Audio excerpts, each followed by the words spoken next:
A'udzubillahi minasyaitonirrajim. Bismillahirrahmanirrahim. Assalamualaikum warahmatullahi wabarakatuh. Waalaikumsalam warahmatullahi wabarakatuh. Alhamdulillah. Apa kabar semuanya? Alhamdulillah. Kok lemes amat jawabnya? Coba ditanya, bagaimana kabar semuanya? Alhamdulillah. Baik. Nah, alhamdulillah. Pemirsa di rumah, bagaimana kabar Anda? Saya harap semua dalam keadaan sehat walafiat ya. Hari ini istimewa sekali karena acara Cahaya Hati Indonesia hadir di Pondok Pesantren As-Siddiqiyah, Kebonjeruk, Jakarta. Tapi sebelumnya mari kita panjatkan puji dan syukur atas kehadirat Allah Subhanahu wa taala. Tidak lupa kita berikan salawat dan salam kita kepada junjungan kita Nabi besar Muhammad sallallahu alaihi wasallam berserta keluarga, sahabat dan umatnya yang setia hingga akhir zaman. Pemirsa dan juga anak-anakku yang hadir, insya Allah Cahaya Hati Indonesia akan menghadirkan tema-tema yang dekat dengan keseharian. Dan hari ini kita juga akan ngaji bareng. Jadi yang ada di rumah siapin Qur'annya. Kita akan sama-sama coba mencari tafsir ya, mengkaji tafsir Al-Quran ya. Ayat-ayatnya nanti akan saya sampaikan apa saja yang akan kita bahas. Tapi sebelumnya izinkan saya juga, saya pengen belajar pantun nih, boleh nggak? Boleh ya? Kalau saya mantun dijawab cakep boleh? Boleh ya? Mudah-mudahan nggak salah nih karena saya nggak biasa pantun. Bismillahirrahmanirrahim. Pak Didik pakai kopiah, ke Kemang beli buah. Memang nggak salah pesantren As-Siddiqiyah. Santrinya memang hebat-hebat semuanya. Allahu Akbar. Boleh tepuk tangan. Takbir, Allahu Akbar. Sallu ala Nabi. Alhamdulillah, alhamdulillah rabbil alamin. Nah, pemirsa, hari ini hadir juga bersama kita guru-guru kita yang sudah tidak asing lagi. Saya kenal dengan beliau sudah cukup lama sekali, sejak zamannya almarhum Ustadz Jeffrey Al-Bukhari. Ini sekarang beliau ini sudah luar biasa. Nyari jadwalnya susah banget ini. Ustadz Mohai At-Tali. Assalamualaikum warahmatullahi wabarakatuh. Abangku. Alhamdulillah sehat ya Ustadz ya. Alhamdulillah sehat. Rindu sekali Ustadz. Alhamdulillah bisa ketemu lagi. Berapa tahun kita nggak ketemu Ustadz? Oh, ya 10 tahun lebih lah. Masya Allah 10 tahun. Udah pada lahir belum? Udah lah ya 10 tahun yang lalu. Belum aja. Sebelah Ustadz Mohai. Insya Allah hadir bersama kita Ustadz Nutrianov LC. Assalamualaikum warahmatullahi wabarakatuh. Assalamualaikum warahmatullahi wabarakatuh. Apa kabar Bang Hafid? Alhamdulillah baik, sehat Ustadz. Terima kasih pagi-pagi sekali udah datang ke sini Ustadz. Semangat terus kalau ketemu. Semangat insya Allah. Dan sebelahnya Ustadz Nutrianov hadir juga guru kita Kiai Haji Gufron Mubin. Assalamualaikum warahmatullahi wabarakatuh Kiai. Waalaikumsalam warahmatullahi wabarakatuh. Ini orang Madura ini, dok remah aja. Ada orang Madura, tak iya di sini? Ada anak Madura? Ada mana? Coba angkat tangan anak Madura, ada? Oh ada Madura, sekolah kong sak raja-raja nih. Ya. Bener ya? Sekolah kong sak raja-raja nih kalau Madura ya. Baik, para santriwati dari Pondok Pesantren As-Siddiqiyah dan juga pemirsa yang ada di rumah, itulah guru-guru kita yang insya Allah akan membahas tema kita kali ini. Sebelum saya melangkah lebih jauh, kita akan menyimak sebuah tema yang saat ini sedang viral. Ya, berita yang sedang viral dan nanti akan dibahas oleh guru-guru kita. Sama-sama kita simak tayangannya. Jagat maya diramaikan oleh rekaman video dua mahasiswa Universitas Gunadarma yang diduga menjadi pelaku pelecehan seksual. Dugaan pelecehan ini viral usai kedua terduga pelaku diikat di pohon hingga dilucuti pakaiannya oleh mahasiswa lain yang geram atas perilakunya. Total ada 3 orang mahasiswi yang menjadi korban pelecehan keduanya. Peristiwa viral ini berawal saat para mahasiswa mengetahui identitas kedua pelaku pelecehan, kemudian mereka secara bersama-sama menangkap pelaku dan langsung mengikatnya di pohon dan melucuti pakaiannya. Pihak kampus dan petugas keamanan yang mengetahui hal ini langsung mengevakuasi kedua pelaku ke pos keamanan kampus. Itu ada di lokasinya di kampus E. Si pelaku satu itu ada di kampus E, jadi ada sendiri beda lokasi ya. Nah, setelah terjadi chat komunikasi lewat media tadi, akhirnya si pelaku satu mendatangi ke kampus B, hanya beda setempat. Nah, setelah terjadi pembicaraan antara pelaku satu dengan korban satu itu, nah di situ menurut kronologi dari pengakuan pelaku bahwa korban setelah terjadi pembicaraan tadi berusaha untuk ditangkap.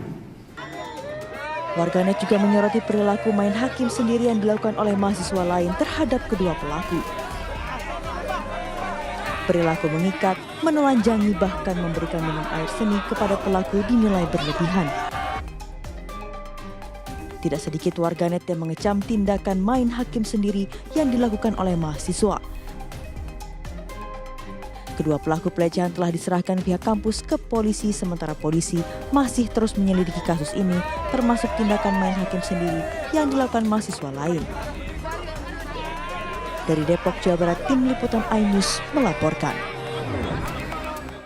Iya, nah ini nih ada dua kasus. Yang pertama adalah dugaan pelecehan seksual, yang kedua adalah main hakim sendiri. Nah, apakah benar orang ini sudah benar melakukan pelecehan seksual? Nah, boleh nggak sih kita kalau misalnya ada orang baru kita duga, ya di dalam Islam ya, boleh nggak kita menghukum orang itu? Ya seperti yang dialami oleh orang ini ya, dipersekusi lah istilahnya. Nah, untuk itu sama-sama yuk kita dengar pendapat dari guru-guru kita yang hadir. Kesempatan pertama kepada Ustadz Muhai, guru kita, silakan, fadhal guru. Bismillahirrahmanirrahim. Assalamualaikum warahmatullahi wabarakatuh. Waalaikumsalam warahmatullahi wabarakatuh. Alhamdulillah wassalatu wassalamu ala Rasulillah, amma ba'd. Qala Allah Ta'ala fi kitabil karim, Inna Allah ya'muru bil adli wal ihsan.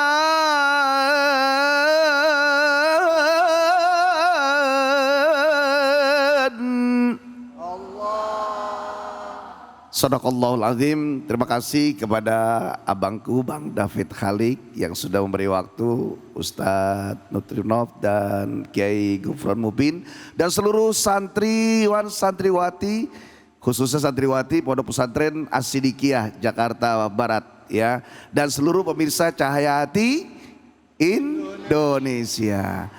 Bicara tentang sebuah kasus yang kita mau omongin tentang sebuah peristiwa dalam Al-Quran dan tentang peraturan-peraturannya. Islam diambil dari kata wazan adalah af'ala. Sebelum af'ala ada salam. Salam selamat, Islam menyelamatkan. Tapi khusus pada tema keadilan dan menegakkan keadilan, itu ya harus dibutuhkan istislam, prinsip yang lebih tinggi, karena keadilan itu menjunjung tinggi daripada kemuliaan Islam itu sendiri. Maka tidak cukup hanya salam kalau sudah keadilan, nggak cukup hanya prinsip Islam, tapi prinsip istislam. Lihat dalam Asmaul Husna, adik-adik sekalian dan pemirsa Cahaya Hati Indonesia, dalam Asmaul Husna, Al-Adlu, adil itu nomor ke-29. Sebelumnya nomor 28 ada Al-Hakam. Al-Hakam. Artinya Allah yang menetapkan hukum. Allah yang menetapkan hukum, dan siapapun mereka yang menjadi pemimpin menetapkan hukum harus melaksanakannya dengan adil dan tegas. Tapi jangan lupa Asmaul Husna yang nomor 30 ada namanya Al-Latif.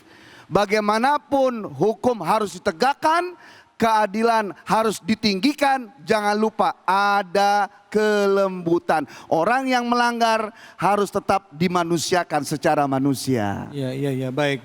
Tapi boleh nggak sih kita main hakim sendiri? Artinya ya kan dalam Islam ada hukum qisas, tapi nanti jawabnya ya. Oke, boleh. Saya lempar dulu ke Ustadz Nofri, silakan Ustadz Nofri. Baik, bismillahirrahmanirrahim. Assalamualaikum warahmatullahi wabarakatuh. Waalaikumsalam warahmatullahi wabarakatuh. Bismillahirrahmanirrahim. Salatu wassalamu ala Rasulillah wa ba'd. Para guru, Ustadz Muhai, Kiai Gufron, Bang Khalid yang saya hormati, adik-adikku, pengen ngomong yang tersayang agak ragu-ragu. Paling ganteng sendiri kita karena ini masalahnya. Baik, terkait dengan apa yang kita lihat di video ini. Rasul Shallallahu Alaihi Wasallam dengan sangat tegas menyampaikan kepada kita bahwa seorang hakim sekalipun ketika dia menghukumi, tidak boleh dia menghukumi dalam keadaan marah. La yaqdi hakim baina itsnain fahuwa ghadban. Apa ghadban artinya? Ya begitulah. Tak boleh seorang hakim menghukumi sesuatu ketika dia berada dalam keadaan marah. Artinya itu seorang hakim. Apalagi orang yang bukan hakim. Iya. Makanya Rasul Shallallahu Alaihi Wasallam ada kisah yang sangat indah saat itu. Iya. Ketika saat itu Sahal bin Abi Haitam berjalan menuju Khaybar saat itu. Sampai ke Khaybar, sukunya Sahal bin Abi Haitam saat itu dalam keadaan terbunuh oleh orang Khaybar. Dan saat itu tidak ada yang mengaku tuh. Akhirnya Sahal bin Abi Haitam kembali kepada Rasulullah dan mengadu. Ya Rasulullah, kaumku, salah satu dari kaumku, sukuku ada yang terbunuh. Apa yang harus aku lakukan? Dan mereka tidak ada yang mengaku. Rasul cuma mengatakan demikian. Apakah di antara kalian ada yang punya bukti? Apakah di antara kalian ada yang punya bukti? Saat itu Rasul Shallallahu Alaihi Wasallam melihat tidak ada satu orang pun yang mempunyai bukti. Dan di situ akhirnya Rasul mengatakan kepada Sahal bahwa orang ini tidak bisa terhukumi. Dan akhirnya dibebaskan, dan demi untuk lebih sedihnya karena ada yang terbunuh, justru malah Rasul memberikan keadilan dengan memberikan 100 ekor unta kepada keluarga yang terbunuh dalam rangka menegakkan keadilan. Berarti dua-duanya harus serius. Orang yang terhukumi akan dapat, dan kita tidak bisa menghukumi sebelum adanya qadhi ataupun hakim, dan hak-hak itu harus tetap kita penuhi, dan itu yang Islam ajarkan. Allahu a'lam. Masya Allah, terima kasih banyak Ustadz Nurtrianov. Jadi nggak boleh main hakim sendiri ya, gitu. Jadi kalau ada orang misalnya terduga bersalah, tetap harus ada hakimnya yang memutuskan. Dan hakim aja memutuskan nggak boleh sambil marah ya, nggak boleh sambil marah. Baik. Selanjutnya silahkan Kiai Fadol, Kiai Gufron. Assalamualaikum warahmatullahi wabarakatuh. Bismillahirrahmanirrahim. Alhamdulillahirabbil alamin. Allahumma shalli ala sayyidina Muhammad wa ala ali sayyidina Muhammad. Terima kasih Ustadz yang paling ganteng. Ini Ustadz paling ganteng kita pada sore ini. Terima kasih pemirsa Cahaya Hati Indonesia dan para santriwati As-Siddiqiyah yang cantik-cantik semuanya. Amin. Menyikapi tentang yang viral saat ini tentang pelecehan, dugaan pelecehan seksual dan kemudian persekusi. Ini sebenarnya adalah masalah moral dan masalah kita bersama. Masalah orang tua, masalah guru, dan masalah kita bersama. Dan ini adalah hal yang pernah terjadi sejak saat dulu, sehingga cara penanganan pun juga sudah pernah diajarkan. Pada satu saat ada seorang pemuda dengan berani, tentu itu adalah sahabat. Karena di hadapan Rasul Sallallahu Alaihi Wasallam, menghadap Rasulullah Sallallahu Alaihi Wasallam, dia memberikan contoh. Begini, dia mengatakan kepada Rasulullah, "Idzan li bizina." Ya Rasul, mohon izin, bolehkah saya melakukan perzinahan umpama? Rasul Shallallahu Alaihi Wasallam menjawab dengan bijaksana. Hibbuhu li ummika. Kalau seandainya itu terjadi terhadap ibumu, apakah kamu kira-kira suka? Dia menjawab, la wallah ya Rasulullah. Tidak ya Rasul, kami tidak suka. Artinya apa? Rasul Sallallahu Alaihi Wasallam tidak serta-merta mengherdik. Padahal hadis ini sebelumnya ada penggalan. Fa'aqbalal qawmu fa'aqbala alaihil qaumu fazajaruhu. Setelah sahabat muda ini mengatakan itu di hadapan Rasul, mereka marah. Mau menghardik. Tapi Rasul SAW dengan bijaksana, ad-dinhu. Coba kesinikan saja itu, saya mau bicara. Lah, ini adalah cara yang terbaik dan bijaksana.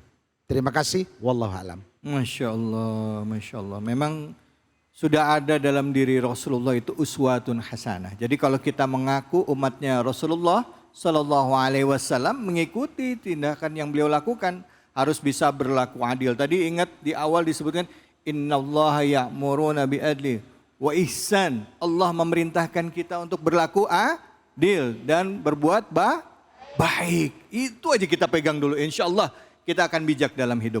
Baik, kita akan lanjut lagi. Kita akan membahas kitab ya. Kita akan mengaji tafsir yang habis ini akan kita bahas, ada surah Al-Maidah ayat 8 bersama dengan guru kita Ustadz Mohai. Jadi buat Anda pemirsa yang ada di rumah, ayo siapin Qur'annya, kita akan kembali lagi. Jangan kemana-mana, tetap di Cahaya Hati Indonesia.